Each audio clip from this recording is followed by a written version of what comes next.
शिव पुराण अध्याय 6।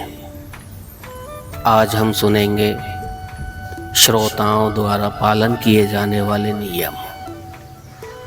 सूत जी बोले, शौनक, शिव पुराण सुनने का व्रत लेने वाले पुरुषों के लिए जो नियम हैं उन्हें भक्ति पूर्वक सुनो।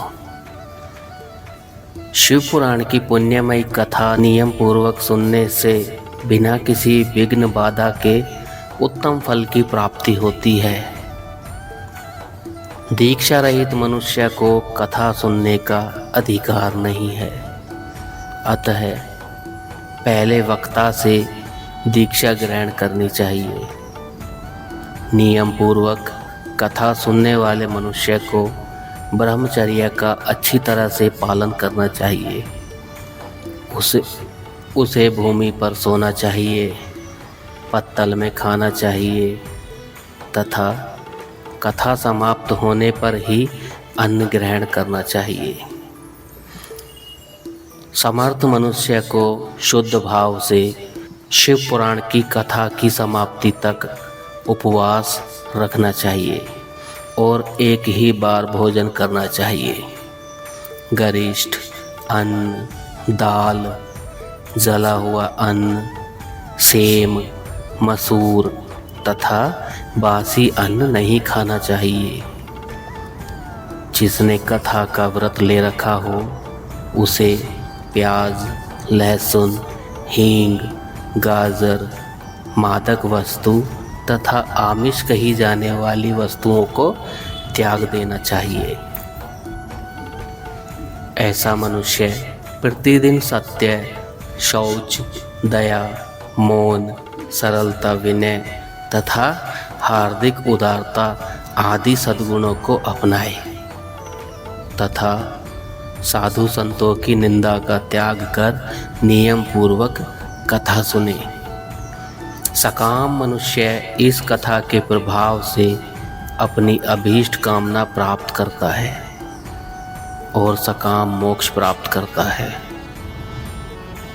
सभी स्त्री पुरुष को विधि विधान से शिव पुराण की उत्तम कथा को सुनना चाहिए। महर्षि शिव पुराण की समाप्ति पर श्रोताओं को भक्ति पूर्वक भगवान शिव की पूजा की तरह पुराण पुस्तक की पूजा भी करनी चाहिए तथा इसके पश्चात विधि पूर्वक वक्ता का भी पूजन करना चाहिए। शौनक, पुस्तक को रखने के लिए नया और सुंदर बस्ता बनाए।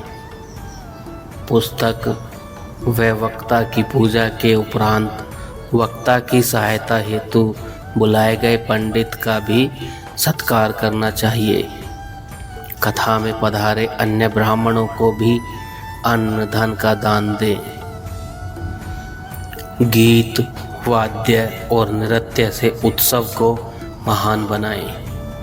विरक्त मनुष्य को कथा समाप्ति पर गीता का पाठ अवश्य करना चाहिए तथा गृहस्थ को श्रवण कर्म की शांति हेतु होम करना चाहिए।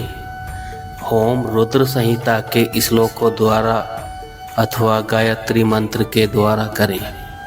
यदि हवन करने में असमर्थ हो तो भक्ति पूर्वक शिव सहस्त्र नाम का पाठ करें।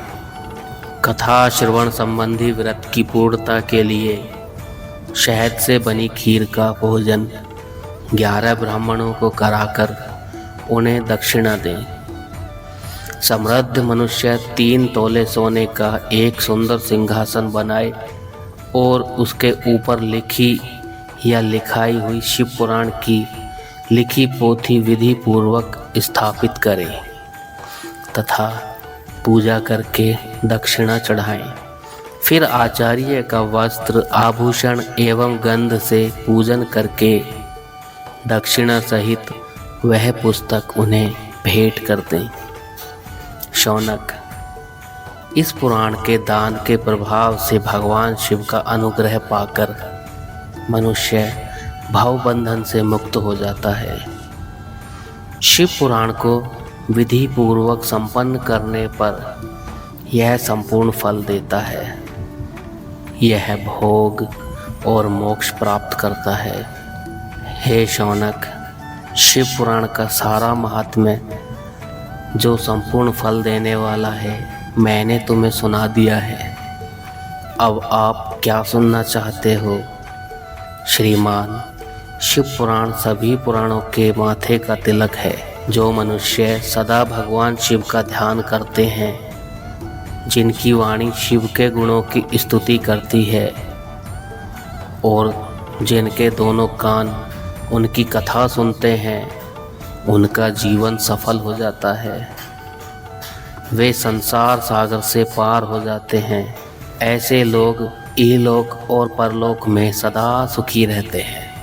भगवान शिव के सच्चिदानंदमय रूप का स्पर्श पाकर ही समस्त प्रकार के कष्टों का निवारण हो जाता है।